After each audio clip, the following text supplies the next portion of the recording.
Muchas gracias a ti. La verdad es que bueno, un placer siempre compartir lo que para nosotros es una pasión y le agradecemos a la nota de la amiga la invitación. Cuando llegan estos momentos, pues dice, ¿para qué me han metido en esto, no? Porque, bueno, pero es verdad que la sobreexposición pública muchas veces tiene un desgaste añadido y demás, pero sí que es verdad que, bueno, cuando se está en familia y con esta serie de personas tan acogedoras, tan agradables como son los hermanos de la vida, pues da gusto por estar frente de algo. Tenemos que participar los tres y, bueno, podemos dividir un poquito el tema. Y a mí me ha tocado la parte un poquito más tediosa, más larga, que es la historiografía, de dónde viene esto, ¿no? de dónde se empiezan a vestir las imágenes, cuál es el motivo fundante y a partir de ahí pues la evolución hasta nuestros días. Voy a intentar ser breve, me traigo una chuletilla, porque bueno, hay una parte historiográfica y la verdad es que me quiero perder en el discurso.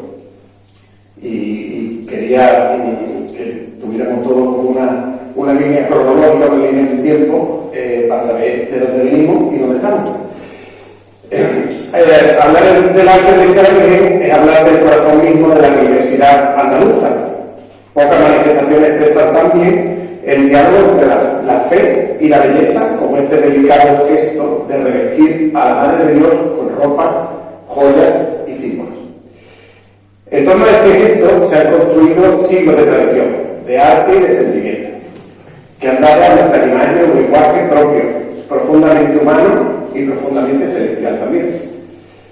El profesor Pablo Barro es el primero que habló de esto desde un punto de vista histórico e historiográfico. Es una autoridad indiscutible en el estudio de nuestras devociones marianas y ha señalado que el arte de vestir a las imágenes no es una cuestión de adorno, sino de teología visible. Un modo de expresar mediante telas y formas el misterio de María como madre, como reina y como mujer creyente. A través del vestido, el pueblo creyente traduce en belleza su amor y su oración. El vestidor es el que completa la labor del imaginero. En mi parte de esta ponencia quiero invitaros a recorrer la historia de este arte, desde sus raíces en la España de Felipe II, cuando una dama de la corte, la condesa de Ureña, y un escultor genial, Gaspar de Becerra, fijaron los fundamentos de la imagen de vestir. Hasta nuestros días, cuando los vestidores y camareras actuales continúan esa tradición con una sensibilidad contemporánea. Un recorrido que nos llevará desde el siglo XVI al siglo XXI, de los palacios cortesanos al barrio de los talleres sevillanos, desde los encajes antiguos a los tocados actuales y del resto íntimo a la procesión multitudinaria, como son las que últimamente tenemos. Pues el primer bloque pues, va a ser eso, ¿no? Los orígenes, la condesa viuda de Ureña y Gaspar de Becerra. La historia del arte de vestir imágenes tiene su raíz en la segunda mitad del siglo XVI, en el contexto de la Contrarreforma. Aquí la Iglesia está poniendo toda la carne en el asador, en un momento en el que, después del Concilio de Trento, en lucha contra la reforma protestante de Martín Lutero, pues la Iglesia pone toda la carne en el asador, todo el armamento, todo el arsenal que tiene, para a la gente conmoverla, para la gente llevarla a la piedad popular, para la gente llevarla a la doctrina de la fe, a la fe verdadera que es la nuestra. Y bueno, esa religiosidad también está promovida por la corte de Felipe II. Estos años el arte español asume una nueva misión, conmover al alma del creyente, acercar lo divino al humano y traducir la teología en emoción visible. En ese marco aparece la figura de la condesa viuda de Ureña, dama de la corte de Isabel de Valois, que fue la tercera esposa de Felipe II. Isabel de Valois era una mujer de profunda religiosidad y notable cultura, y la condesa, que era su dama de corte, ejerció una influencia decisiva en la configuración de la imagen de vestir como un recurso devocional. Fue la reina devotísima de la Virgen de la Soledad, que luego los mismos abocaron como de la Victoria, quienes, inspirándose en la piedad cortesana francesa, en un cuadro que ella tenía en su oratorio particular de esta advocación, y el gusto que era sobre su tiempo, concibió la idea de presentar a la Virgen vestida con ropas reales, como símbolo de su dignidad y de su maternidad. La reina encargó a Gaspar de Becerra esta imagen. Le dijo que llevara lo que ella tenía en la pintura, lo llevara a la escultura. A él le atribuyen, a Gaspar de Becerra, la Virgen de la Soledad del Puerto de Santa María, incluso la Virgen de la Angustia de Granada. Becerra derribó a la escultura lo que ya estaba en la pintura y creó una obra revolucionaria, un cuerpo de madera tallado solo en rostro y manos, concebido para ser revestido con telas que cubrían el candelero o maniquí, y eso era lo que sostenía las partes visibles y encarnadas. Aquella Virgen Oriente inauguró un nuevo modo de presentar a María. No era ya una escultura en talla estática, sino una figura viva, que podía cambiar de ropaje según el tiempo litúrgico o la circunstancia devocional. Si a Becerra le encargó la imagen, a su propia camarera o dama de corte, la condesa Viuda Dureña, le encargó vestirla. ¿Y con qué iba a vestir a la reina del cielo, sino con la ropa de la reina de la tierra, de la reina de España? Para ello usó el traje de luto de la corte, y que consistía en una saya negra cubierta con el tocado o toca, lo que hoy concibimos como el rostrillo, era la toca que llegaba desde la barbilla hasta el suelo. Hasta el suelo. Esto se me ha apagado, creo. No sé.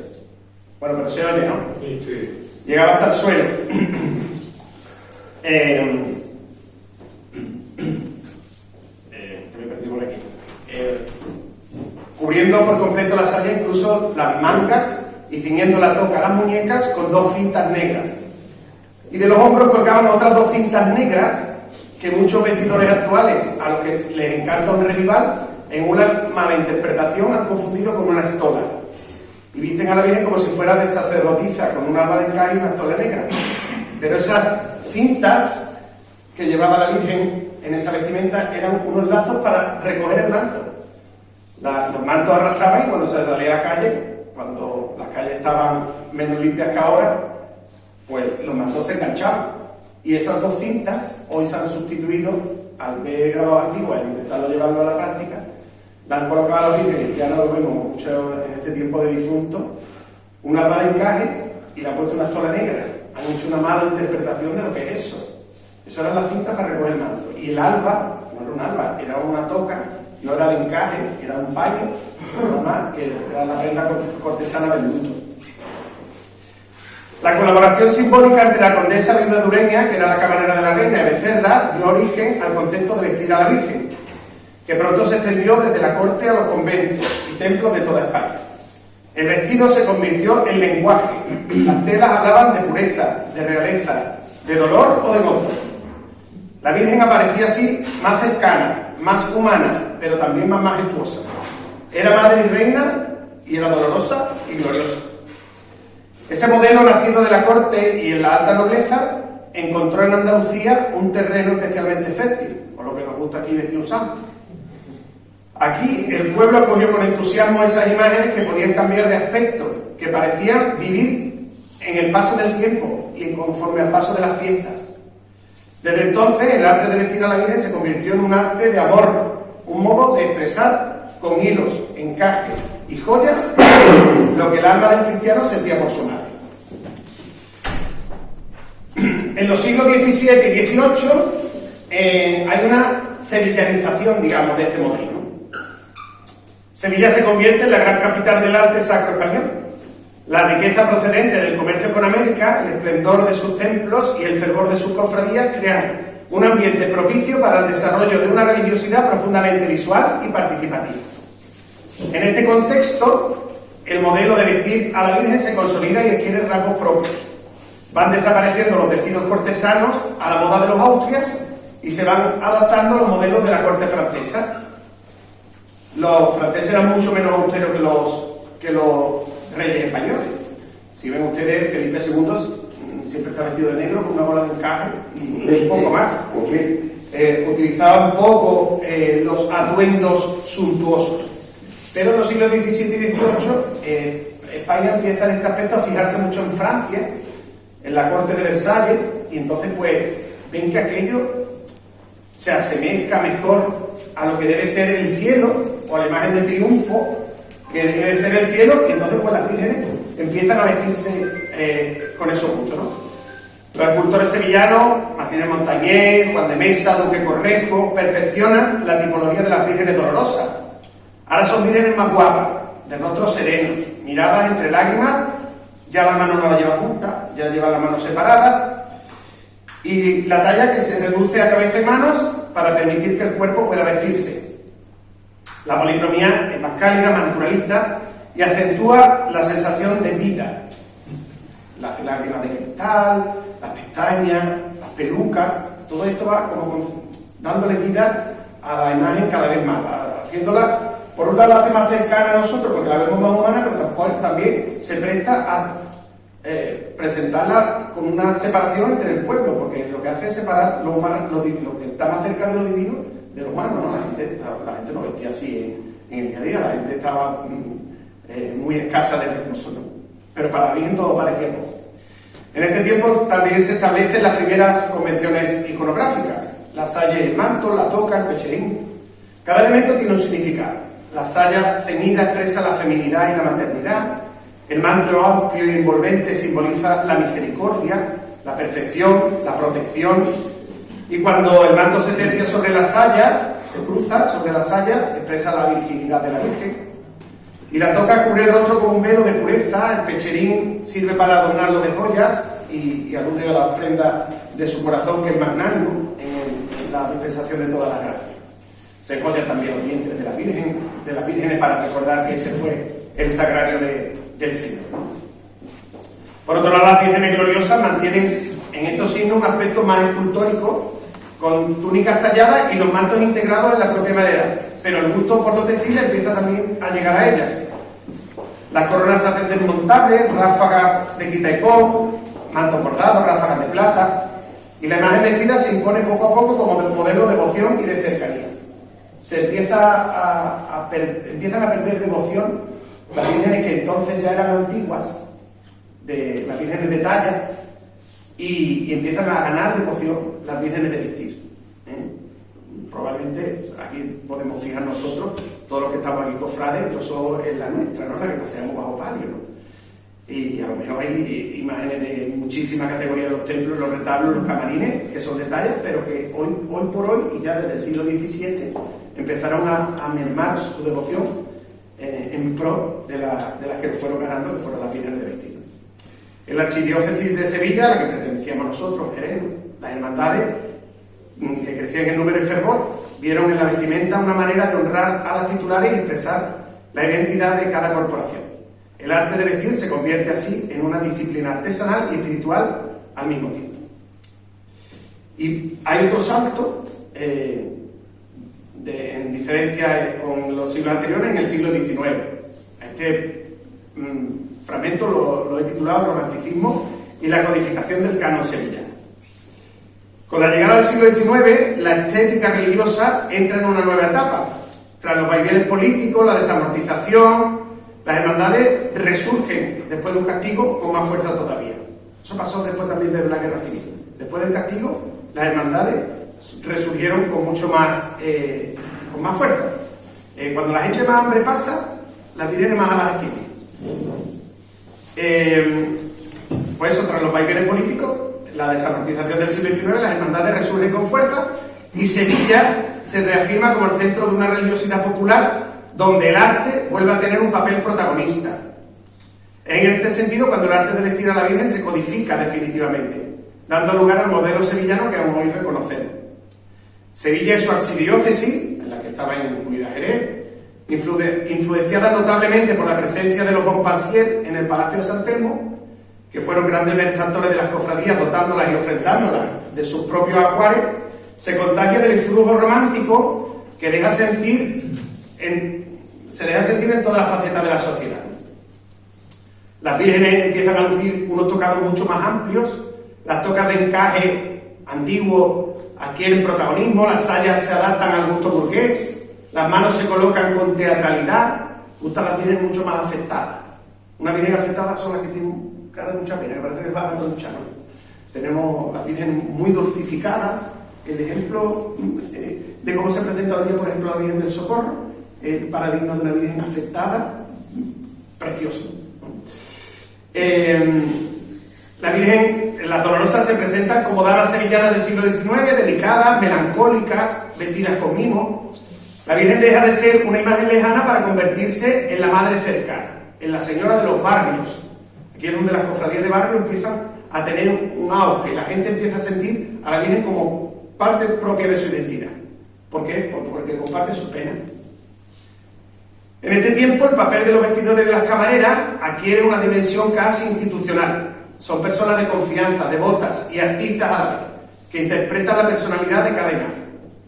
La condesa viuda de Ureña en el siglo XVI fue un punto de partida y ahora, ya en el siglo XIX, esas manos anónimas continúan un legado en la intimidad de la sacristía. La orfebrería vive también un renacimiento. Se crean coronas, broches, puñales, rosarios de calidad, muchas veces donados por los fieles como exvotos. A la Virgen no se le pone el rosario en la mano para que lo rece. Ella no se reza a sí misma. Es la oración nuestra, plasmada en esa joya, que pende de sus manos, es lo que nosotros le ofrendamos, ¿no? Que simboliza nuestra oración con la suya. Cada joya tiene su historia, un favor recibido, una promesa cumplida, y en ella se entrelazan la fe y la gratitud. En Jerez, la influencia sevillana se asimila con elegancia y personalidad. Las dolorosas jerezanas adoptan el canon hispalense, pero lo reinterpretan con una delicadeza propia. Desde el siglo XVIII venían ya apareciendo conjuntos casi teatrales, como el del Desconsuelo con San Juan o la Piedad con San Juan y las Marías. Me atrevería incluso a hablar de una escuela jerezana, hermana y al mismo tiempo distinta de la sevillana. Y bueno, ya terminamos otro salto al siguiente siglo, al siglo XX, que he titulado como El esplendor, el arte y el exceso. Ahora explicaré al final lo del exceso. Con lo que me gusta mirar, no, y voy a hablar de exceso, pero yo hablo de otro tipo de exceso, no de otro tipo de exceso. El siglo XX representa la madurez del arte de vestir a la Virgen. Desde los primeros años hasta la segunda mitad del siglo, Sevilla y su entorno viven un auténtico esplendor mariano. Figuras como Juan Manuel Rodríguez Ojeda elevan este arte a la categoría de creación estética. Su concepción de la Virgen como reina, digna, majestuosa, pero llena de ternura, marca un antes y un después.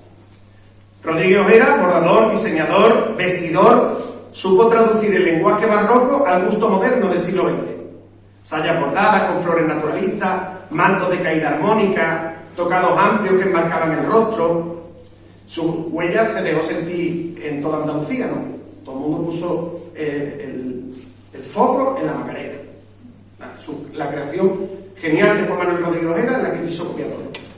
A partir de él, el vestidor se convierte en artista y en escenógrafo. ¿Por qué? Pues porque él, a la vez que vestía a la Virgen, montaba el besamano con una teatralidad que acompañara o que reforzara incluso, ¿no?, la vestimenta de la Virgen. Sí, bueno, dice que el primer besamano que existió fue el de la Macarena en 1925. De la Virgen de Rosario de Borno hay una estampa en 1923 de besamano, ¿eh? 2 años después. Pero para que después.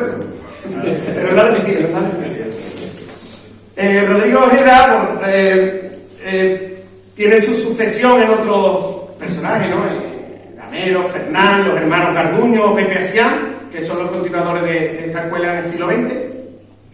Cada uno aporta su estilo, uno busca la serenidad clásica, otro el dramatismo, otro la dulzura, otro la magnificencia. En Jerez, por la influencia sevillana de Pepe Espino, al que las cofradías punteras del momento traían contratado para vestir a la Virgen y montar los altares, el vestir de la Virgen también se convierte en una auténtica escuela de arte efímero, con Pepe Bernal, con Benito Malpica, Mariano Ramírez, Carlos Otero. En su deseo de honrar a la Virgen, las hermandades multiplican ajuar y cambios de vestimenta. Aparecen los mantos bordados en oro, las sayas de tisú, encajes valiosos, joyas abundantes. Como advertirá más tarde el profesor Palomero Páramo, el siglo de esplendor fue también el del exceso. Y este mensaje lo hago mío a lo que voy a decir a continuación. Porque a veces la riqueza material contribuyó a darle forma al mensaje espiritual. Se vistió a María como reina, sin que pierda su concepción de sierva y de madre humilde. Porque la humildad es una virtud espiritual, no una virtud material. Y si a un auténtico revolucionario en Jerez en el arte de vestir a la Virgen, y el que nos acompaña fue Fernando Barea, quien, por decirlo de alguna manera, limpió a las vírgenes por dentro y por fuera, quitándole los papeles y los rellenos, poniéndole los ahuecadores y guardainfantes de cobre, y seleccionando materiales nobles siempre a la hora de incorporarlos a la ajuar de la Virgen. De su fuente y de su maestría han sucedido grandísimos vestidores en Jerez, y que hoy aventajan a muchos en el panorama cofrade andaluz. vírgenes de Jerez están preciosas, preciosas. Las vírgenes gloriosas, especialmente las Inmaculadas, las Cármenes y los Rosarios, también en el siglo XX siguieron el mismo camino. Alcanzaron su máximo esplendor visual, coronas grandes, ráfagas monumentales, mantos riquísimos, y como paradigma de corona sirva como ejemplo de la de la Virgen del Carmen, cuya coronación se acaba de celebrar el centenario. Sin embargo, la profundidad de la devoción nunca desapareció. Detrás de cada adorno seguía latiendo un acto de amor. Y digo, empezaba yo hablando del siglo XX por el siglo que terminaba con los excesos. No me estaba refiriendo a los excesos de la ropa. Si he hablado de Fernando como un revolucionario, nos acompañó también César, y esto no lo ha hablado con ninguno de los dos, ni lo de Fernando ni lo de César preparar la conferencia. Pero César también fue un revolucionario por otra cosa en el siglo XX, y digo el siglo de los excesos, porque de esto de vestir a las vírgenes nadie se preocupaba antes. Esto nadie le echaba cuenta.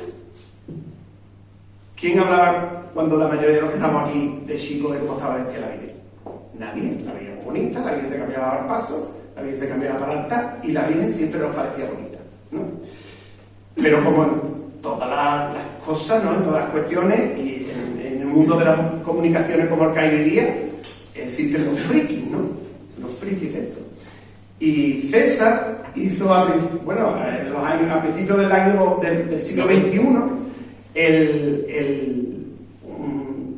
una página de internet que se llamaba El arte de vestir a la Virgen, y empezó a darle difusión a los cambios de la vestimenta. Eso fue, no sé cuántos millones de seguidores tenía por todo el mundo. Ya lo que pasa es que ya con los móviles todo el mundo le hace fotos a la Virgen y demás, pero César con la cámara digital empezó a hacerle fotos a las vírgenes de Jerez y de un montón de sitios, y empezó a darle difusión a esos cambios de la Virgen. ¿Por qué hablaba yo del exceso? Porque el final del siglo XX y el principio del siglo XXI tienen un exceso, a mi modo de entender esto, de que hemos pasado de que esto nadie se preocupaba a que ahora todo el mundo se preocupa hasta del último alfiler que tiene puesto la Virgen. Como si eso fuera una cuestión en la que se nos fuera la vida. Hay cosas que son importantes, pero hay cosas que tampoco son tan importantes. Las cosas tienen que tener su justa medida. Y hemos pasado de ir a visitar las imágenes a rezarle, que era para lo que se vestían las vírgenes y para lo que nosotros reivindicamos que se vista la Virgen, para que se vaya a rezarle. Y antes se sacaba del bolsillo el rosario, y hoy se saca el móvil, se le hace una foto, nos vamos, y la Virgen se queda allí. La subimos a una red social, a la Virgen o la ensalzan o la tiran por tierra, según quien la vista, según quien sea el hermano mayor, según quien sea la camarera, según quien sea el vestido, muchas veces no por la técnica, por la perfección o la imperfección, sino por el aplausómetro que ponemos en funcionamiento. Entonces, yo creo que todo esto debe servirnos para ponerle mesura a lo que tiene que ser la presentación de una imagen en su puesta al culto. La Virgen se viste para que se le rece, para que sus signos nos recuerden el tiempo litúrgico en el que estamos, la oración por los difuntos que tenemos que aplicar, lo que sea, lo que convenga al momento. Pero es que hemos pasado todos, hablaba yo antes como referente como la Macarena, pero es que hemos pasado todos, la Macarena tiene 3 mantos de procesión bordados, y entonces es lógico que se refieren a ello como el de tisú, el de la coronación o el de malla, por distinguir 3 mantos verdes que tiene. Pero es que hoy abre uno una publicación de una hermandad cualquiera y ve, la Virgen se presenta a los fieles con el manto azul y la saya roja, llamada de no sé qué, y la prenda tiene que tener un mote. Y al final es un manto liso. Y al final un manto liso. Claro, es que da mucha bomba y al final lo que es un manto liso. Es que buscamos una descripción de cosas que son evidentes. Y los signos que se explican, los signos que hay que explicar, dejan de ser signos. ¿Quién? Llega noviembre y no hay que explicar por qué la Virgen está vestida de negro. Es más, con las explicaciones estamos confundiendo a la gente, porque muchas veces las publicaciones se hacen desde la buena intención, no me cabe duda, pero desde desconocimiento. Porque ¿cuántas veces vimos por las armas de nuestros difuntos que están en el cielo? Pues si están en el cielo, ¿para qué viste a la Virgen de negro? La Virgen entonces no tiene pena ninguna. La Virgen se viste de negro por las armas del purgatorio, no por las que están en el cielo. Es que no ha dado ahora por canonizar a la gente en el momento que se muere. Ah, ya está en el cielo. ¿Usted qué sabe? ¿Usted qué sabe? Yo te digo que nadie lo vaya a pensar de mí cuando me muera, porque quiero que la gente rece por mí.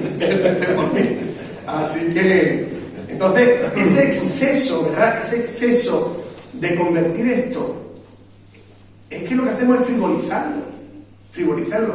Una labor íntima, devocional, una ofrenda que necesita unos elementos, un tiempo, una preparación, la plancha, el lavado, el día por los alfileres. Convirtamos todo eso en una ofrenda, como cuando las monjas están haciendo pasteles en la cocina, que también están rezando. Es que si todo esto pierde la sacralidad, por mal camino va.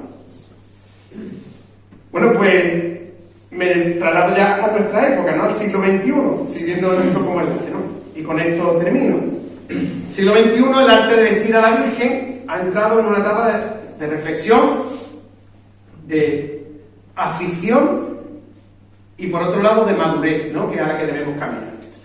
Tras décadas de esplendor, los vestidores actuales, formados mucho en la historia del arte, en la estética y la liturgia, han redescubierto el sentido espiritual de su tarea. Vestir a la Virgen no es decorarla, sino interpretarla y ponerla a la devoción de los fieles. La sensibilidad litúrgica ha vuelto a ocupar el centro, o al menos ello pretende, ¿no?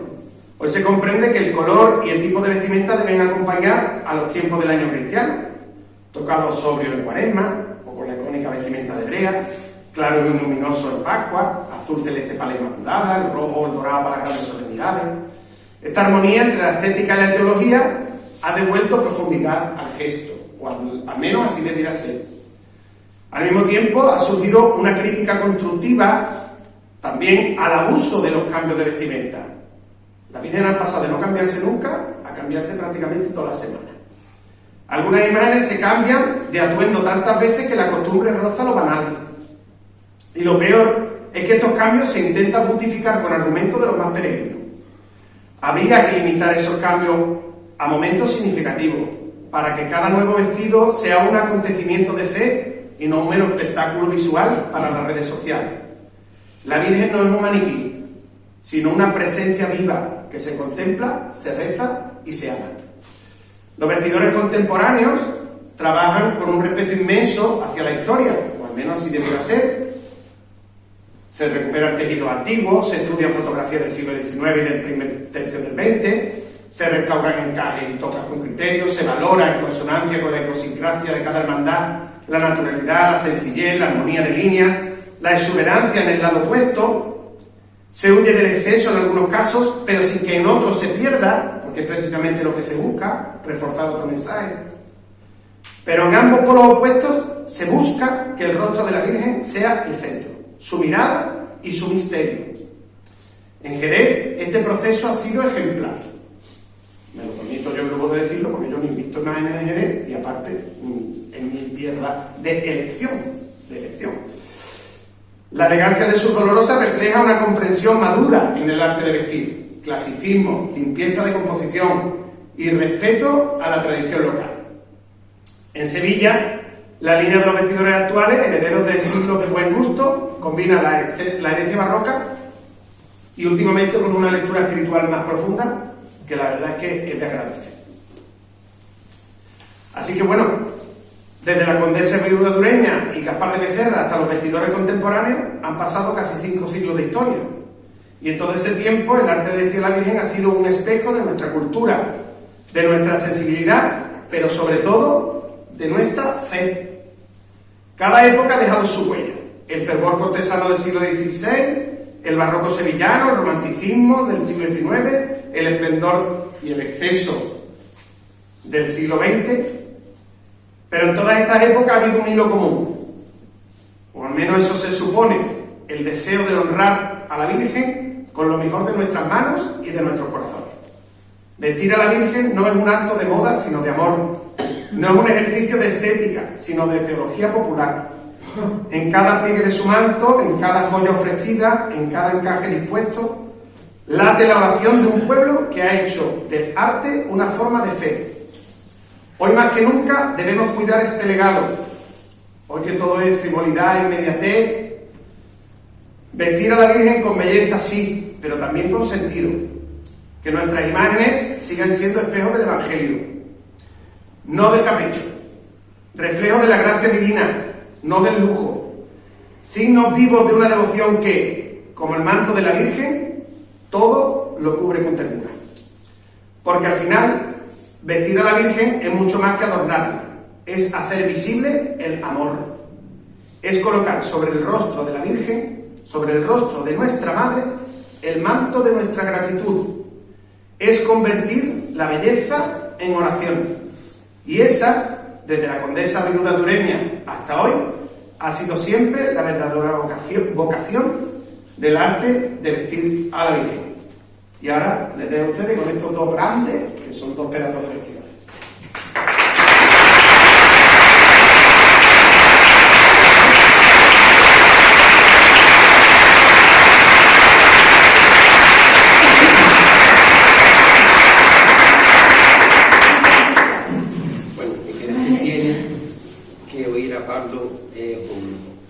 Yo a Pablo lo conozco siendo un estudiante de bachillerato y por una estampa de mi Virgen de la O que cae en sus manos propone a aquella junta de mujeres, porque entonces no eran los hombres, eran las mujeres, de la Virgen del Rosario, me llevan a vestirlo y yo le decía a la hora del recreo escapar y venir y montar el pollero, el hueco de la Virgen. Quiero decir que me siento hoy muy orgulloso de estar sentado entre dos hijos míos a los que quiero, porque son grandes artistas, porque he tenido la suerte de tropezarme con ellos en mi vida, de descubrirles el talento que tenía y de animarlos a que lo iniciaran. Hoy tienen ustedes sentados tres espadas aquí, pero hablando taurinamente, pero yo he sido y he tenido la suerte de pasar trastos de matar y de darle la alternativa. Pablo no viste en Jerez, espero que muy pronto lo haga. Tengo dos hijos más que están iniciando la vestimenta. Yo sé que moriré como todo mortal, pero mi saber no va a morir. Mi saber ha caído en tierra fértil. Ellos son artistas ya de por sí, pero todos aprendemos algo uno de otro. Y mi saber no se muere conmigo, mi saber está repartido en ellos. Yo los veo, cuando los veo vestir, cuando los acompaño, y sé hasta cómo respiran, y la precisión y la seguridad que tienen en lo que están haciendo. Porque últimamente uno empieza a vestir y se siente muy observado. Yo siempre tengo el miedo de que cualquier niño que maneja mejor la técnica que uno te saque una foto inadecuada y se coloque. ¿Por qué? Porque yo, en la historia del vestir, mi trabajo de 50 años y me toca hacer un poquito la historia antigua, ejerciendo, y él va a ser la contemporánea. Porque yo sabía que al hacer Pablo la historiografía, la iba a ser completísima y me iba a limitar lo vivencial. Estoy aquí hoy porque Dios ha querido, porque no lo he hecho público, pero hoy lo voy a contar. En agosto, cuando me diste la distinción, Eduardo, que me honra y que no soy merecedor de ella, porque mi mérito es un mérito compartido, porque lo que soy se lo debo a infinidad de personas que creyeron, que confiaron en mí, que pusieron sus sagradas imágenes. Y mi vida a lo largo de estos 50 años ha sido un peregrinar. Siempre la Virgen presente, esa Virgen que desde niño entraron en casa, mi madre, mi abuela, mi padre, que aunque fuera una religiosidad popular y contada, quería a sus hijos pegados a la iglesia, fueron. Soy nacido en el barrio, en el número 7 de la Plaza León, bautizado en la colegial, hoy catedral, criado en el número 2 del Arroyo, y desde niño he tenido una vivencia profunda en casa. Se me ha catalogado como un vestidor de jornada de puertas abiertas. No lo soy. Soy un vestidor de oración. Yo he disfrutado muchísimo haciendo mi trabajo y también he sufrido, porque he tenido el deber y la obligación de hacer a la Virgen como Madre de Dios y Madre nuestra, próxima y cercana ante el dolor de este mundo y los sufrimientos de este mundo. No todo es el oropel ni lo bonito que vemos, sino en esa intimidad, cuando se cierra la puerta, cuando se encienden esas 2 velas, cuando la camarera prepara el ajuar y cuando vamos a degradar la dignidad de la Virgen para ser restituida, uno se da cuenta quién va como simple curiosidad o como un espectáculo o quién va con el punto de piedad y de religiosidad. A ver, que lo ha reflejado. Vamos, seguramente sobrarían mis palabras, pero quiero abarcar sobre eso. Yo siempre he pedido que la oración a la Virgen es el Santo Rosario. Él la ha dicho con el rosario, y se le pone a la Virgen, bueno, la Virgen no reza el rosario, la Virgen nos invita porque es la oración que la Iglesia consagra a la Madre de Dios y es el medio que tenemos de podernos comunicar. Entonces yo soy un vestidor que le encanta. Cuando yo estoy en una de mis canareras, la pongo una reza al rosario y no soporto tener a la vela que diga, hoy es un guiso de papa con sopa, hoy es un potaje de habichuela, que lo tiene. Pero usted para las tertulias se va uno a tomarse un café y se habla. ¿Por qué? Porque necesita uno del recogimiento y del poder y de la concentración. Luego, he hablado de mi familia, de la devoción. ¿Por qué? Porque en las sagradas imágenes tenemos algo muy valioso, y es la renovación de los afectos de los seres queridos. Hemos recibido un legado patrimonial de nuestros mayores que tenemos el deber de conservar y de transmitir a generaciones futuras, que ha costado siempre mucho esfuerzo mantenerlo y que hay que cuidarlo y mantenerlo. En nuestra casa y en nuestra intimidad, ¿quién no tiene una foto de la Virgen en la mesilla? Porque yo llevo años durmiendo con una foto de la Esperanza de la Hiedra en mi almohada. He vivido momentos maravillosos que me han hecho muy felices y he vivido momentos muy amargos, porque a quien te quiere te hará sufrir. Soy un vestidor que tiene sus luces y sus sombras. Conozco a la Virgen en una letanía y en un rosario de advocación. He necesitado muchísimo estos días de su esperanza, porque la cabeza te juega muy malas pasadas y los pilares se tambalean. Tú, que eres un hombre de fe, que tiene tan cerca a la Virgen, que tiene tan cerca al Señor, porque parece que yo soy un vestidor mariano más que de la Virgen, pero yo tengo que vestir al grande de los grandes, que es Jesucristo también. Y tengo que vestir a los malos de la pasión, porque también tengo misterio. Quiero deciros con esto que mi vida como vestidor, que es medio siglo, tengo 70 años, pero son 54, empecé muy joven y con una casualidad de la vida. Yo ayudaba a don Manuel López, que fue el primer asistente eclesiástico que tuvo el Consejo, que era capellán del Señor de la Puerta Real, junto con el padre Bellido, o el padre Bicicleta, San Dionisio, como se le conocía, que le gustaba mucho jugar los copones, pero para hacer obras buenas, que no era, y era un gran fumador, y yo lo recuerdo con muchísimo cariño.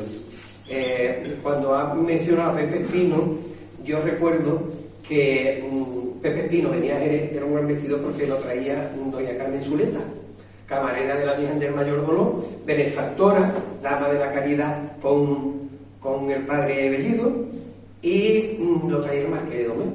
Yo soy el actual vestido de la Virgen de la Encarnación, el mecenazgo existió, el patrimonio de San Miguel se le debe al señor Marqués, menos la corona de oro a Manolito Cabrera, que fue el que la hizo, una dolorosa que no está coronada, pero que fue la primera dolorosa de Jerez que lució sobre sus sienes una corona de oro. Porque después he tenido 2 coronadas más. Y a veces se olvida, y cuando se corona se le da una importancia. La importancia la tiene la Virgen siempre. Porque la Virgen no está acabada mientras nosotros no ponemos la corona. La corona es un símbolo, y la corona desciende de esta fiesta que tenemos reciente, Cristo Rey, Dios del universo. Ella reina por su maternidad divina, y lo estamos celebrando. La presea y los símbolos que adornan a la Virgen, que lo ha explicado perfectísimamente, pero quiero hablar de la corona. La corona puede ser real, la corona puede ser imperial, según el estilo de corona. Es el resplandor de la santidad, lo que la Virgen luce, o es el aro de 12 estrellas de su pureza inmaculada. Es con lo que la Virgen siempre toca y se remata la vestimenta de la Virgen, que la eleva a ser un ser superior. Sabemos que el 15 de agosto celebramos la dormición de la Virgen y la subida a los cielos, con una corte, acompañada de una corte celestial, que la componen los ángeles, los arcángeles, los serafines y los querubines. Estamos hablando de una reina, sobre todo cuando se habla de que la Virgen era sencilla. No, mire, claro que sí, la Virgen parió el niño en Belén y en una gruta, porque le sorprendió el parto, pero ¿pensáis que la Virgen no iba a tener los pañalitos ni las va a preparar para el niño, como nosotros lo presentamos de nudito y ante el frío?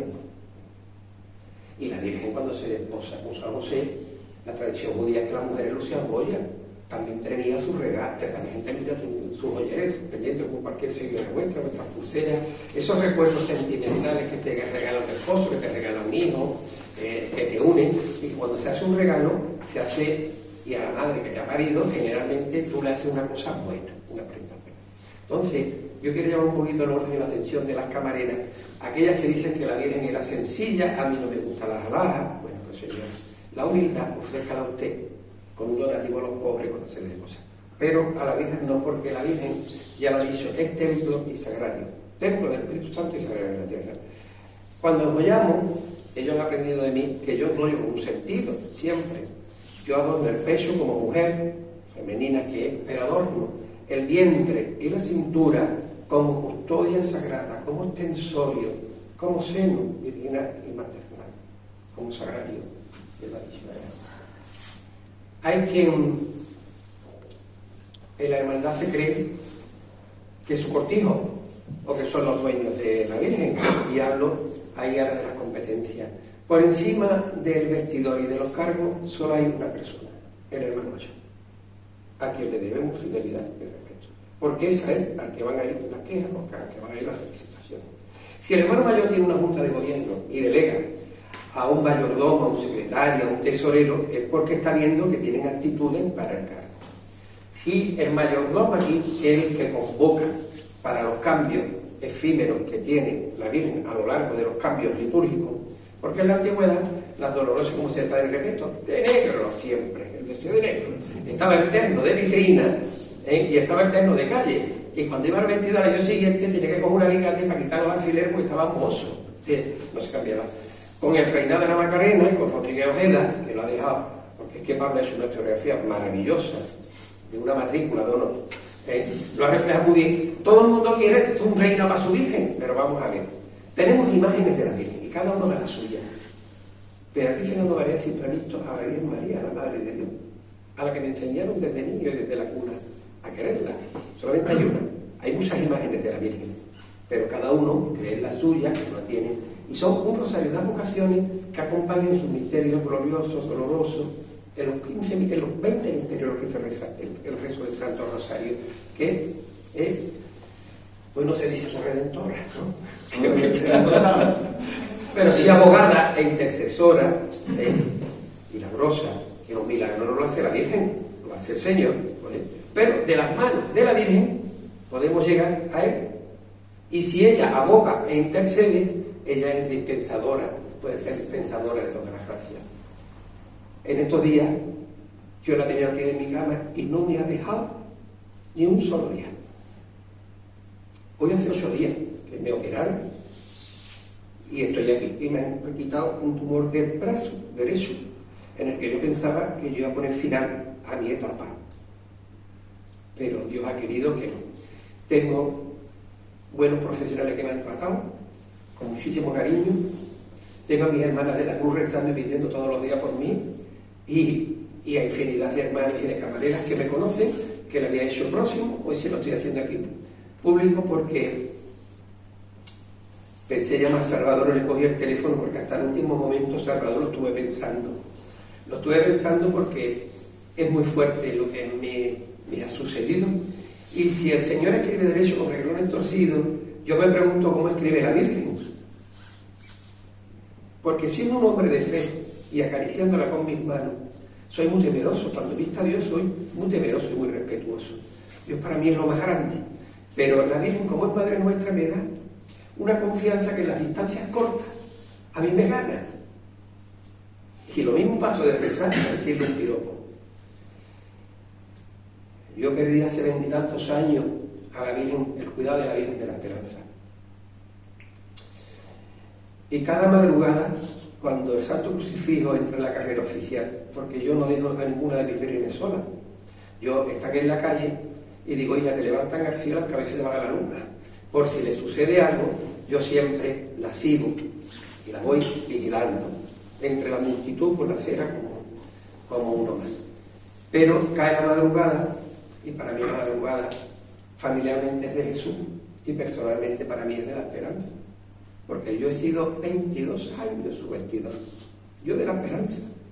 Conozco hasta el aliento, Tofes se la he tapizado en el candelero, así que sé cómo es la Esperanza. La Esperanza ha marcado muchísimo mi vida de cofrade, porque si yo tengo una musa en mis inicios, que fue mi Virgen de la O, de la Hermandad de la Defensión, del que me enorgullezco, y no sé por qué, soy hasta medalla de oro, a pesar de hoy estar viviendo en la sombra y no viviendo la hermandad, la vida de hermandad, la vivo desde la distancia.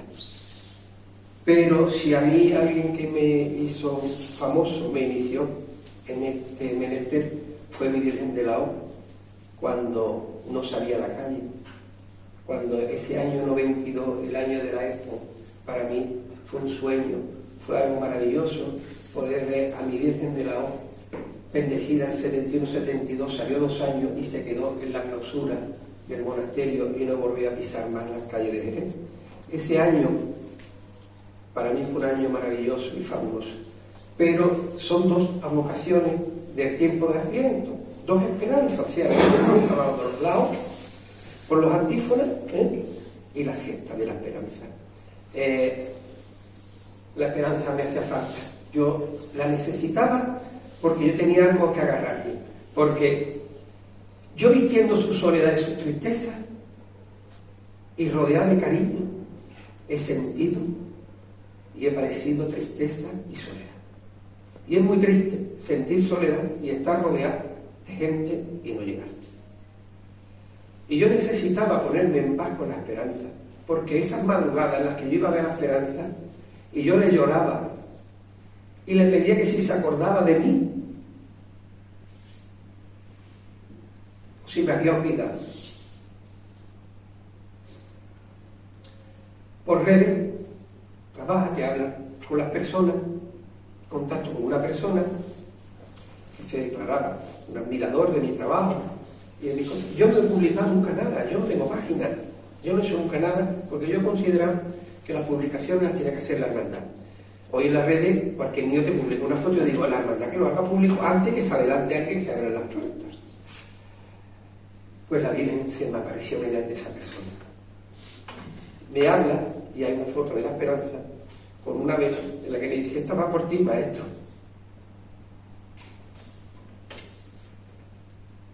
Fue un jueves, y el viernes estaba lloviendo en la plazuela de la Esperanza. Le vi los ojos más verdes. No la vi llorar como yo la sentía, que yo a veces la veía que me giraba la cabeza y que se le caían las lágrimas. La sentí más viva, más cerca de mí, pero estaba coronada y yo no la pude tocar. Simplemente desplacé mi manita hasta el pico del manto y le decía, en tu mano estoy esperando. Y la esperanza me llamó. La esperanza se bajaba al día siguiente y me consiguieron que yo estuviera. Me dieron 2 opciones: a sola con la Virgen, porque yo quería cerrar ese pacto de devoción, de amor y de fidelidad con ella, porque si me pasaba algo, yo quería ir al cielo lleno de esperanza. Y me lo concedieron. La noche antes de vestirse, se vestía un martes, se bajó el lunes. Yo estuve con la Virgen a la verita y yo le decía a ella, yo no te tengo que pedir nada, porque yo conozco tu respiración, conozco tu aliento, tú sabes cuál es mi pensamiento y yo estoy en tus manos. Pero Él, que tiene el poder, porque es el Rey de Reyes y el Rey de la Plazuela, tú, Esperanza, intercede por mí, aboga por mí. Puse mi mano sobre la manita de la Virgen. Tuve ese privilegio de poderlo hacer. Y me despedí con un besito. Me dieron un pañuelito, una foto de la Virgen y un alfiler. Cuando llegué al hospital, usted se desnuda y te dan un pijamita y se queda usted con los eslis. Y yo decía, ¿dónde me meto a la Virgen? No tengo otro remedio, en los calzoncillos.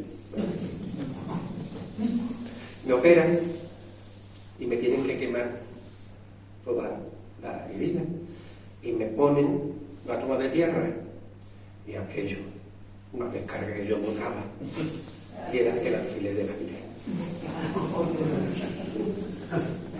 Esa serie de cosas maravillosas. El martes me invitaron para verla vestir, pero no pude porque yo tenía que ir a vestir a la Virgen del Valle por el 17 aniversario de su coronación. ¿Cómo pasa el tiempo?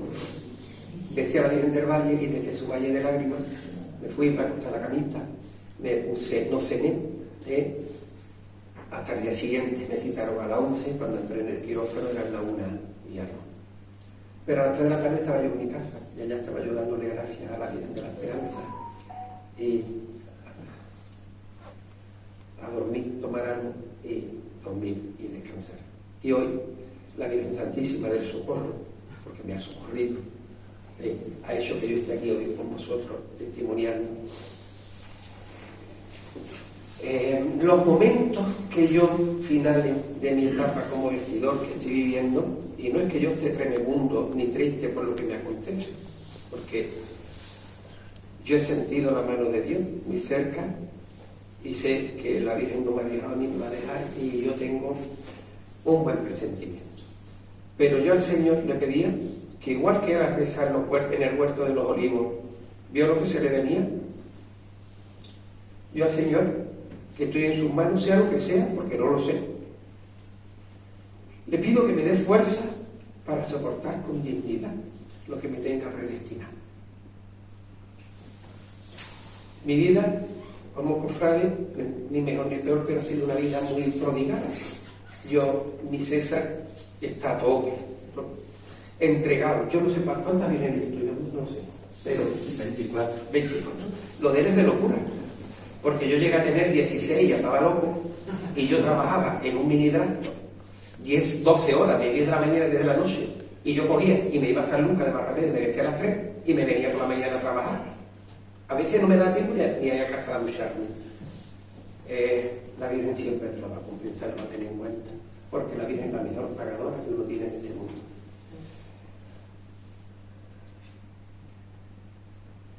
Disculparme, pero a veces me consumo, me ahogo. Últimamente, con la experiencia y la sabiduría que uno tiene, yo hablaba de que a veces la hermandad es como un pequeño cortijo, esa camarera que se cree dueña de la Virgen, ahora os voy a reñir. No me lo toméis malamente, porque que recoja las que tengan que recoger, porque aquí la hay eficacísimas y muy buenas. Hablaría en unos términos generales, pero no asumirlo, porque no creo que no debo de nombrar nombres. A mí ha habido camareros que me han dicho, estás portando muy mal con nosotros, no está a la altura de las circunstancias, pero usted me va a perdonar, pero sus intereses no son los míos. Yo vengo aquí a servir a la Madre de Dios, y la Madre de Dios me la encuentro en un rosario de advocaciones. Usted es la suya, y usted se cree que usted está aquí. Es que yo no estoy para planchar, lavar las ropas y dar nada más que alfileres. Para decir, pues dígaselo usted a su hermano mayor, dígaselo usted a su mayordomo. Porque camarera es un puesto de privilegio, de vivir la proximidad y la cercanía con la Virgen, no de determinar qué se le pone a la Virgen. La determinación de qué se le pone a la Virgen, si el hermano mayor tiene un mayordomo y el mayordomo monta la responsabilidad de consensuar con el vestidor, es decir, César, Fernando, Pablo, ¿qué le vaya a poner a la Virgen? Pues mira, en este tiempo litúrgico pega esto, se la pone esto, se desarrolla y no saca lo que ella quiere que se le ponga, porque a veces a lo mejor no sabe que no es tiempo litúrgico para poner ese tipo de prenda, porque no tiene por qué saber, y no tratarla en un sentido despreciativo, peyorativo. Uno llega a un bar y el camarero no te sirve lo que le da la gana, te sirve lo que tú vives y lo que vas a pagar, ¿no? Pues la camarera camarera debe de preparar y debe de consensuar el vestuario de acuerdo con el vestidor. Hoy también te llega la gente que quiere la Virgen Capricho, porque mira, estuve en Sevilla y mira la estampa que tengo, vístemela de esta manera. Bueno, ni su Virgen es esa, ni su Virgen tiene ese manto, ni su Virgen tiene esa corona, ni su Virgen tiene esa saya, ni su Virgen tiene esa cara. Señora, que aquí está el vestido empestillado en darle personalidad y carácter único a cada una de las imágenes, y la responsabilidad estética de la imagen que apunta en la calle es del vestidor. Después están las redes sociales, y Pablo la acaba de decir muy bien. Llega, te hace una foto, cuánto va a rezar un rosario, cuánto va a hablar, porque la Virgen, igual que el Señor cuando nos entra por la puerta o cuando visitamos de verdad al Señor en el Sagrario y tenemos con él nuestra reflexión, porque camarera la hay del Santísimo, la hay del altar y la hay de las Sagradas Imágenes. Yo también tengo camarero de San Juan, en la de San Telmo, como un chico joven, como patrono de la juventud. No somos dueños, somos meros administradores temporales, por tiempo temporal. El vacío que a veces ha dejado la normativa general que hay para esto, se crea el régimen interno, ¿verdad? El régimen interno es una mentira. El régimen interno es para yo quitarte el poder que tú tienes, mandar yo y ponerme yo, ¿no? A mí me han llegado a decir camarera, es que a mí el régimen interno me da la potestad de elegir el vestuario, de elegir las alhajas, de elegir las cosas. Digo, entonces yo creo aquí. ¿La va a vestir usted? ¿La va a vestir el mayordomo? Eso viene pasando.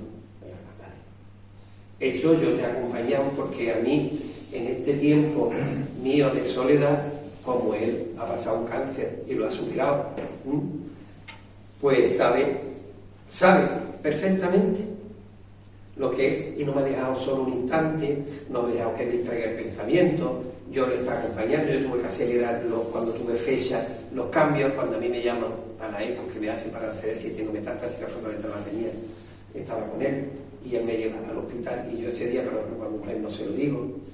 En fin, o sea, que he tenido muchísima complicidad. Este mes de noviembre, que como me voy haciendo mayor, pues no me gusta el sentido del luto, me gustan otros misterios más del rosario, pero porque me he visto al filo de la hoja, y si yo dijera que yo no tengo miedo a la muerte, pues mentiría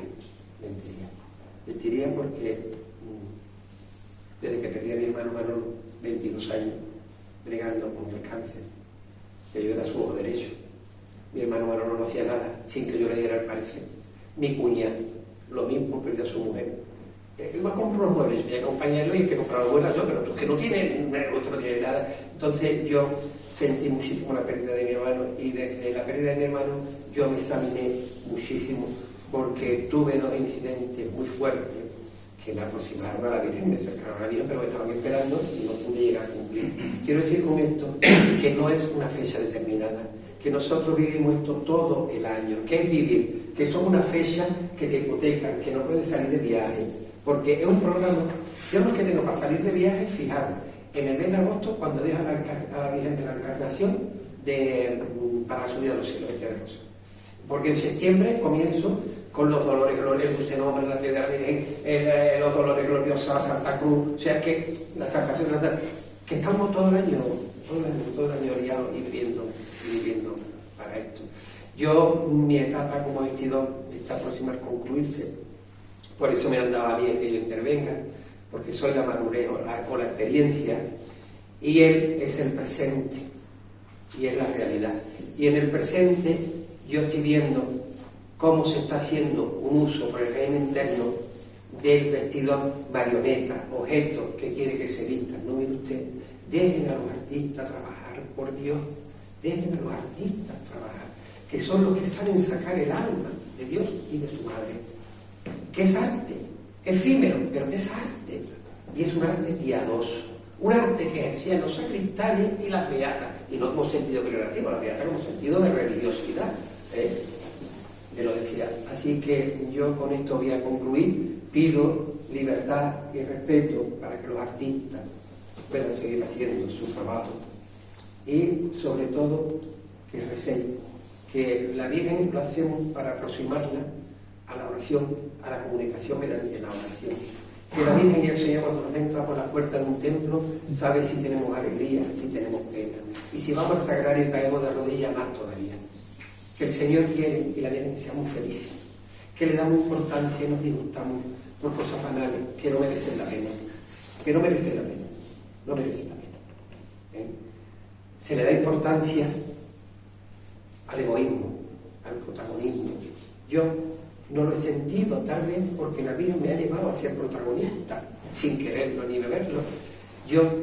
La Virgen es mía cuando se apagan las luces del templo, cuando se enciende un foquito en la oscuridad y cuando es mía del mayordomo, de la camarera, de las personas que participan. Cuando se abren las puertas del templo y nuestra misión ha terminado, nosotros somos un mero instrumento, queridas camareras. Nosotros, queridos mayordomos, no somos nada ni nadie. Cuando se abren las puertas, Dios es de todos y la Virgen igual, porque Él la hizo madre nuestra en la persona del discípulo amado. Y una madre quiere a su hijo por listo, por tonto, por torpe, por como quiera que sea, lo quiere porque lo ha parido. Y la Virgen nos quiere porque es madre de madre nuestra y es madre de los conformes y de los disconformes. Porque sabemos que hay muchas hermandades viviendo los bandos, por eso digo los desconformes y los disconformes. Eso se lo decía yo a la amargurista cuando yo decía a la Virgen de la Amargura. Porque los amarguristas no se van a gloria de llamar a la Madre de Dios. Y yo en mi humildad decía, ¿cuánta razón tenéis ustedes que es la Madre de Dios? Por supuesto que sí, que nombre más bonito, pero es que las demás no es esta la cantadora, además es también la Madre de Dios, porque para ellos era la Madre de Dios la suya, la Madre de Dios para cada uno, porque ella siempre representa a la Virgen, a la única que es, a la Madre de Jesucristo. Yo espero haberos contado y haberos llegado. Mi gran tesoro son las personas. Las personas, porque la Virgen y Cristo me ha llevado a las personas. Yo quiero a las personas. Las personas son muy importantes en el seno de la hermandad. Y aunque somos aves pasajeras por un periodo de 4 años, 8 años al máximo, porque es lo que estipula la normativa, los vestidores parece que vamos pasando como una herencia de mano a mano por las tartamboneas. Yo me he sentido la dicha de sentirme muy querido, porque he tenido hermanos mayores que han estado 8 años, he tenido otros 8 años, y otros 8, y 8 por 3 son 24, y 32, y etcétera, etcétera. O sea, que esto me ha llevado a mí a cumplir los 54 años que yo sigo teniendo en activo. Yo ya, esto me quiero ir despidiendo, mientras tenga plenitud, que uno y otro me ríen y me van a reír. Tú no tienes que dejar a ninguna, porque esto soy yo harto de oírselo. A ellos y a mi mujer, que hoy no está aquí, porque también la tengo malita con la cardiopatía. Tengo también a mi cuñado, malo, con la hidrocefalia. Y bueno, llevamos una raya torcida en casa. Pero ella es mi motor. Ella es cuando yo he fallecido lo que me ha dicho que tú que te crees importante. A ti el Espíritu Santo te ha otorgado unos dones y tú tienes que ponerlo a disposición de los demás. Yo no te prohíbo. Ella siempre me acompañó. Y eso lo sabe María José, ¿verdad? En la etapa en la que yo era vestida de la Virgen de la O. Y mi niño, pequeñito, que venía del colegio, se cortó una suejita con el respaldo de la santidad de la Virgen, se ponía la moqueta de capuchino en el altar con su cochecito. Papá, eres muy pesado, termina ya, le decía, termina ya. Yo le decía a mi hijo, mira que estoy arreglando a tu hermana. Mi hija la Virgen la llama a su hermana, porque es como Jesucristo, el unigénito, yo tengo uno. La segunda vez cuando dejé mi mujer embarazada, no, mi Fernando no nacido. Y tengo un hijo que se llama Jesús, que se lo puse por el nombre de Cristo. Cuando fui a apuntarlo al juzgado, yo puse Jesús Fernando de la Defensión, porque yo soy José Fernando, aunque en el mundo artístico del vestir y de la cofradía de Fernando. Yo tengo el nombre del patriarca bendito también y del Rey Santo. Pero mi hijo se llama como el Cristo. Y yo la apunté Jesús de la Defensión. Y dice, no, en la pila bautismal le puede poner todos los nombres que usted quiera. Y mi hijo, en la pila bautismal. Padre Santiago se hartó de poner este nombre. Pero mi hijo se llama como el Cristo de la Defensión. Yo recuerdo salir de la Cruz Roja con ese niño en pasito y mi mujer con sus puntos y caer de rodillas ante el Cristo y ofrecérselo al Cristo. Y me pusieron una marcha de fondo, eso no, y fue amargura. Lo que la Virgen sintió, lo que la Virgen padeció al pie de la cruz, y pensaron que nosotros a la Virgen la hemos sublimado. La Virgen al pie de la cruz, crucificada desnudo como un malhechor, quitarse el shebesí, el velo de pureza, cubrir la desnudez de Cristo. Allí no era como en Belén, allí no había ni pastores ni reyes, allí se habían quitado. todo el mundo en medio. Ahí estaban las santas mujeres, las que encarnáis vosotros, las camareras, las santas mujeres, las María de Salomé, las que la Magdalena. Esa es la misión de la camarera. Allí estaban para auxiliar a Cristo y a la Virgen. Que ella no tuvo ni tiempo de poderlo velar, como un mareso a la sepultura. Pensáis que la Virgen de la Suena decía, tráeme la corona rococo, tráeme el manto isabelino, tráeme. Es el amor el que nosotros hemos sublimado a la hora de revestir a nuestra madre. Y con esto yo doy punto y final y le paso a César, que además tiene un broche final ahí muy bonito y del cual yo me alegro de estar entre todos baladí que forman parte de mi vida, que los quiero como si fueran mi hijo, el que parió mi mujer, el unigénito, y que sigo siendo prolífero, y que siempre he abierto ante el dolor y el sufrimiento las puertas para que entraran y hacer a la Madre de Dios y a Dios próximo y cercano ante el dolor, que es la misión que tenéis también la Cámara, porque es la manera de propagar la devoción de la Virgen. Buenas noches, muchísimas gracias.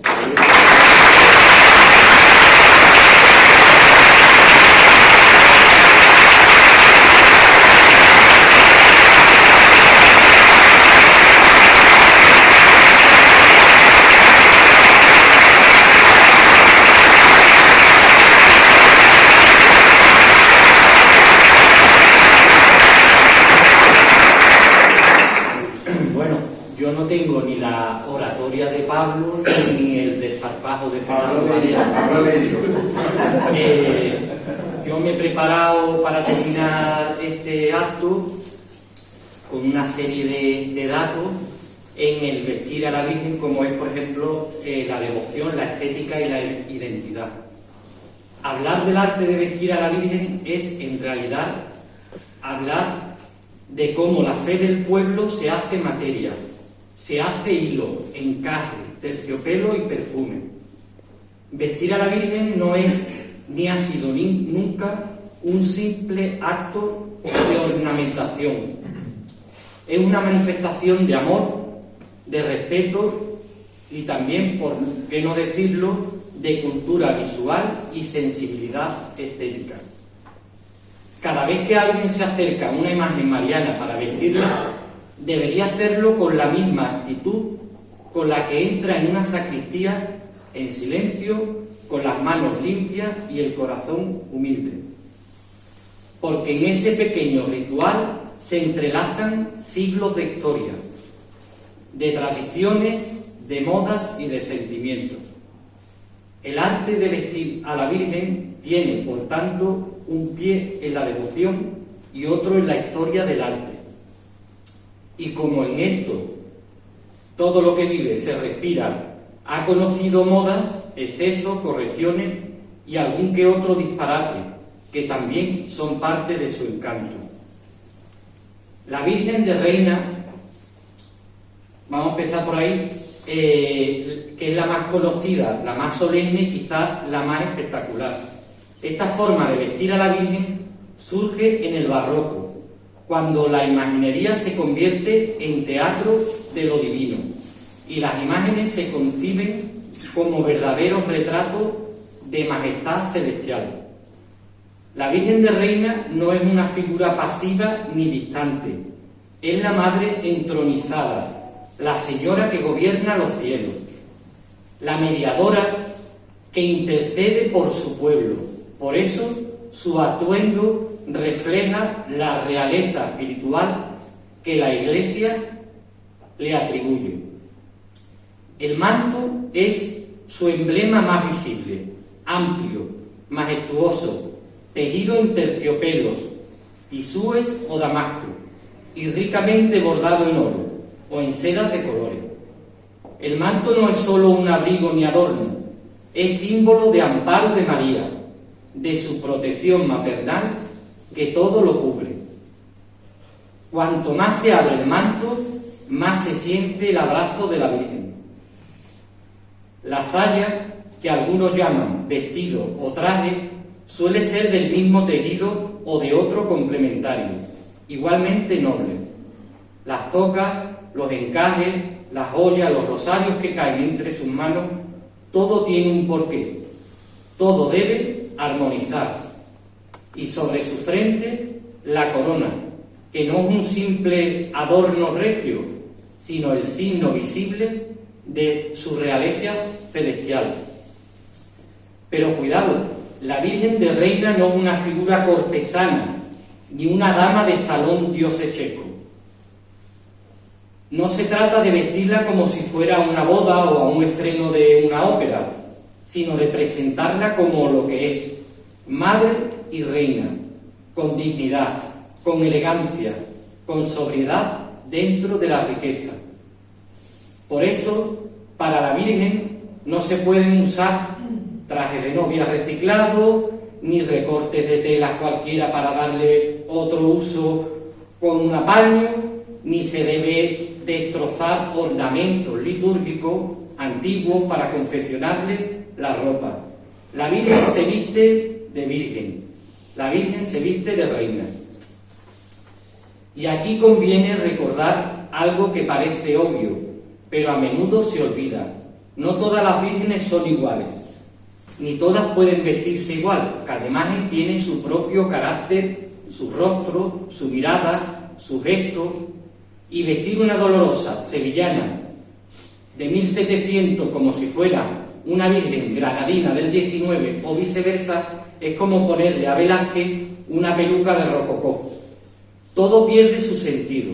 A las vírgenes contemporáneas no le pega un verduguillo ni el mojín, por ejemplo. Sin embargo, en este tiempo nuestro tan dado a la imitación y a la copia, hay quien piensa que la santidad y la elegancia se contagian por contacto visual. Y así vemos como algunas hermandades, acomplejadas por la fama ajena, deciden que su Virgen tiene que parecerse a tal otra, y entonces empiezan los experimentos, se cambian colores, se multiplican los encajes, se ponen las tocas al revés y los mantos al derecho, pero hay, en el intento de parecer a otra, pierde su personalidad, la propia, porque las imágenes pueden cambiar de color, pero no de estilo. Luego está la Virgen de Brea, la otra gran forma de vestir a la Virgen, más íntima, más contenida y con una carga simbólica y profunda. Aparece sobre todo en Cuaresma y Semana Santa, cuando la Virgen acompaña a su Hijo en el camino del dolor. En esta vestimenta se despoja a la Virgen de su manto bordado, de su corona y de su joya, no porque se la empobrezcan, sino porque también se le devuelve su esencia humana. Es la de mujer de Nazaret, la madre que sufre y la creyente que espera. Ahora bien, esa sencillez no debe confundirse con descuido. La Virgen hebrea no va despeinada ni de diario, todo en ella sigue siendo armónico, pensado, cuidado con el mismo esmero que cuando se viste de reina. Solo cambia el lenguaje visual. El oro pasa al lino, del brillo al mate y del lujo al silencio. Los colores tradicionales en la vestimenta de hebrea son el rojo, el blanco y el azul, los tres tonos iconográficos de María. El blanco, símbolo de su pureza inmaculada, el azul de su condición celestial y su maternidad divina, y el rojo de su amor y su dolor compartido con el Hijo.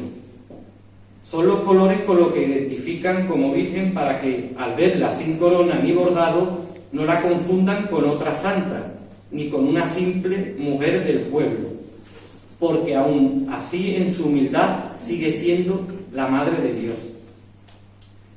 Los tejidos suelen ser naturales, algodones, linos, lana fina, se incorporan tocados sin encaje, manto sencillo y un fajín de rayas. En algunos casos, una diadema, pero el secreto está en la proporción, en que la sencillez no se convierta en pobreza ni el recogimiento en descuido. Y de nuevo, hay quien confunde lo auténtico con lo copiado, en su afán por modernizar o igualar su imagen con la de otra, Cambian lo que no deben, añaden lo que sobra y quitan lo que definan. Como si vestir a una virgen fuera un concurso de tendencia. Y claro, al final no se sabe si la virgen va de brea, de beduina o de pastora de un portal de Belén. Luego, el ajuar y el detalle y lo invisible. El ajuar de una virgen es un patrimonio de amor. Lo componen mantos, sayas, tocas, enaguas, camisas, refajos, pañuelos, rosarios, joyas y perfumes. Cada pieza tiene su historia, su donante, su intención. Algunas prendas se guardan durante siglos, otras son fruto de promesas recientes. Pero lo más bello de ese ajuar no siempre es lo que se ve. También hay belleza en lo oculto, en las enaguas bordadas, en las camisas limpias y planchadas, en el perfume discreto que se impregna en las telas. El buen vestidor y la buena camarera sabe que el cuidado del detalle es un acto de respeto. La Virgen no ve, pero siente, no habla, pero inspira. Y lo invisible, como la fe, es lo que más vale. El vestidor no es un diseñador ni un artista de pasarela, es un servidor. Trabaja en silencio, con delicadeza, sabiendo que cada alfiler es una oración. No busca la foto en las redes, sino la emoción del fiel que al mirar a la Virgen siente consuelo. Conclusión. Vestir a la Virgen, en definitiva, es un arte de amor y de equilibrio. Es saber unir el respeto a la tradición con la sensibilidad actual, sin caer en la copia ni en el exceso. Es comprender que una Virgen no se disfraza, sino que se interpreta. Cada imagen tiene una historia, su carácter, su voz propia. Hay que conocerla, escucharla, dejar que hable, porque cuando una Virgen está bien vestida, no destaca el manto ni la toca, sino ella misma. Y entonces, ante su rostro, sobran las palabras. Ese y no otro es el verdadero arte de vestir a la Virgen. Cuidar la belleza como expresión de la fe y hacerlo con la humildad de quien sabe que en cada puntada está sirviendo en realidad al cielo. Y aquí se queda.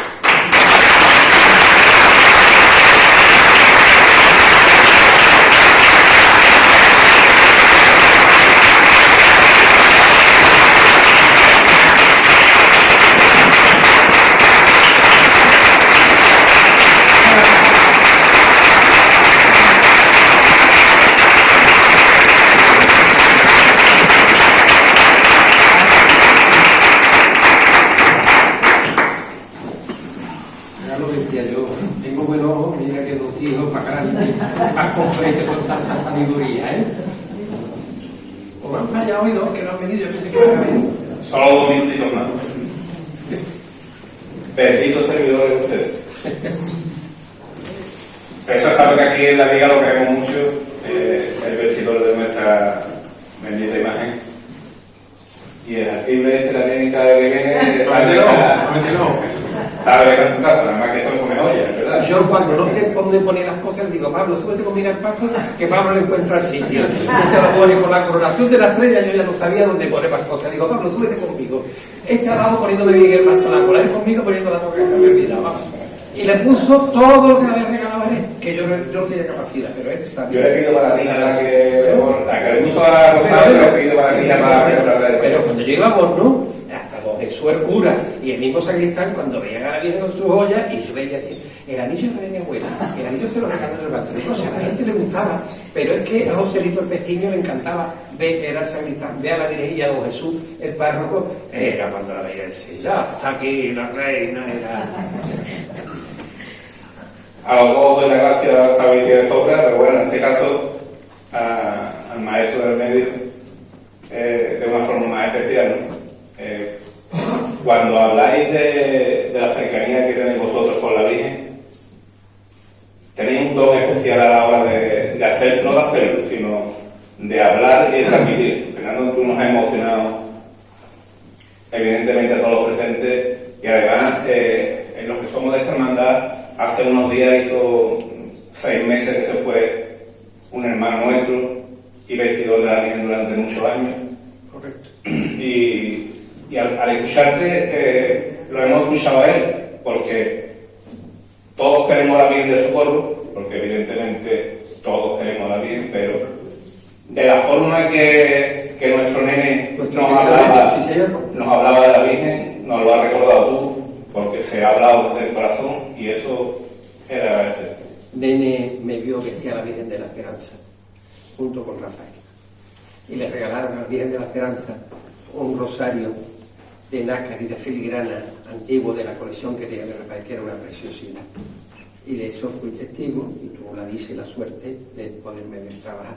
Yo a su marido le tenía mucho cariño, porque él me lo tenía y valoraba lo que yo hacía.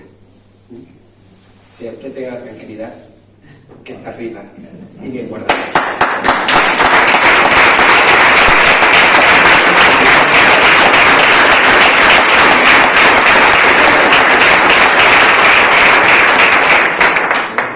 Pablo, está bonito. Muchas gracias.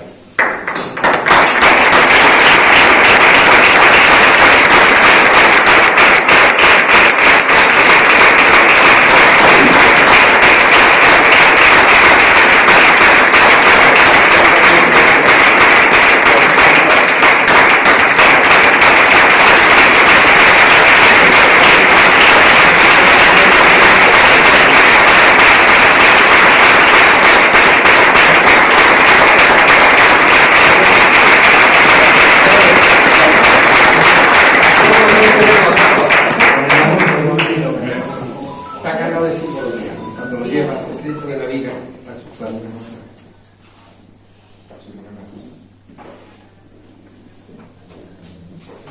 Muchas gracias. Muchas gracias a todos.